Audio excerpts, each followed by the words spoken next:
नमस्कार सभी प्यारे विद्यार्थियों का एसएससी वन शॉट क्लासेस में आज का जो हमारा टॉपिक रहने वाला है वो है चंबल सेंचुरी से संबंधित।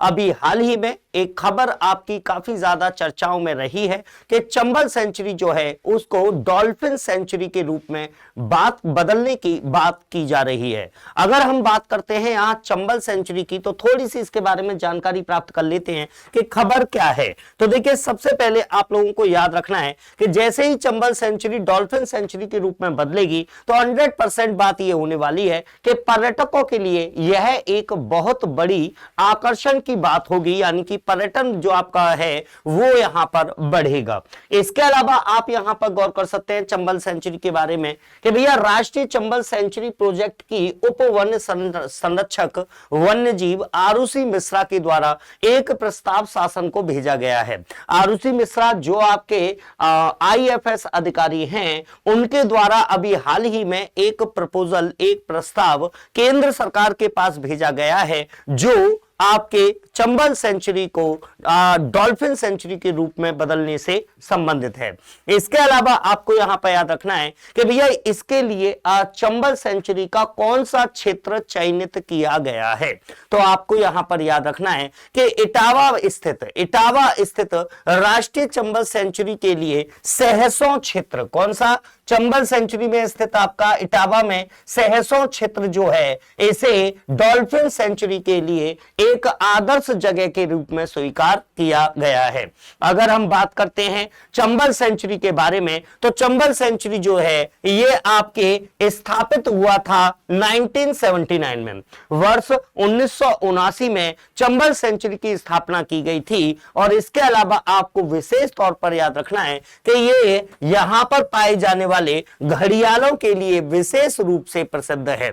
अगर हम चंबल नदी की बात करते हैं तो चंबल नदी के बारे में भी आपको पता होगा कि चंबल नदी अपने द्वारा किए जाने वाले अवनलिका अपर्दन यानी गली इरोजन के लिए विशेष रूप से जानी जाती है।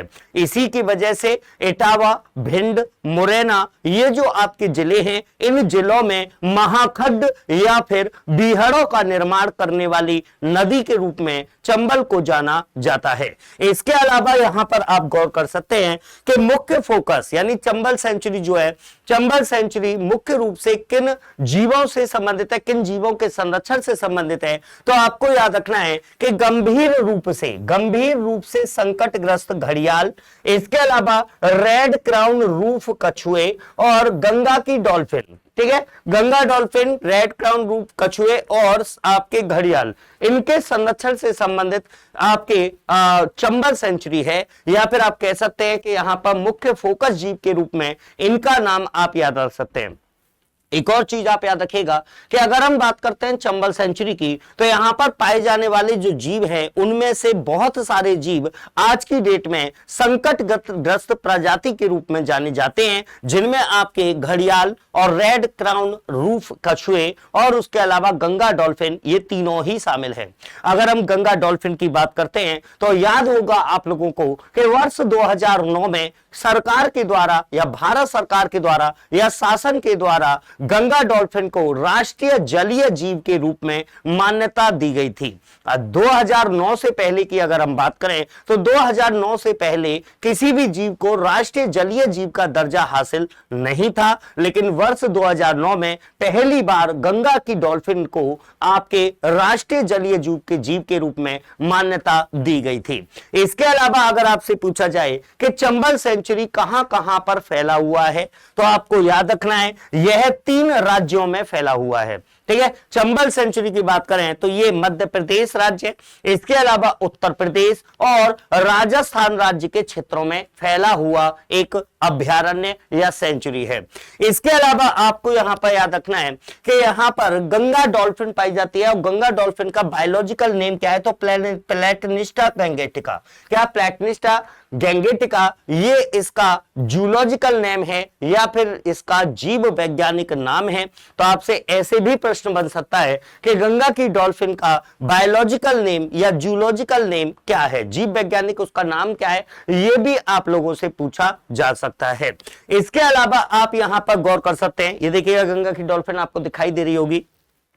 गंगा की डॉल्फिन, यहां पर देखो एक चीज सोचने वाली बात है कि गंगा की डॉल्फिन पाई कहां कहां पर जाती है, पाई किन क्षेत्रों में जाती है। तो गंगा की डॉल्फिन की अगर हम बात करें तो गंगा डॉल्फिन आपके गंगा नदी, मुख्य रूप से गंगा नदी और गंगा नदी की ट्रिब्यूटरी यानी कि उसकी सहायक नदियों में कई स्थानों पर पाई जाती है, जिनमें से चंबल नदी के पास, चंबल नदी पर इटावा के पास में जो क्षेत्र मैंने आपको बताया था वो क्षेत्र भी आपके डॉल्फिन या फिर गंगा की डॉल्फिन के लिए एक विशेष वास स्थल है।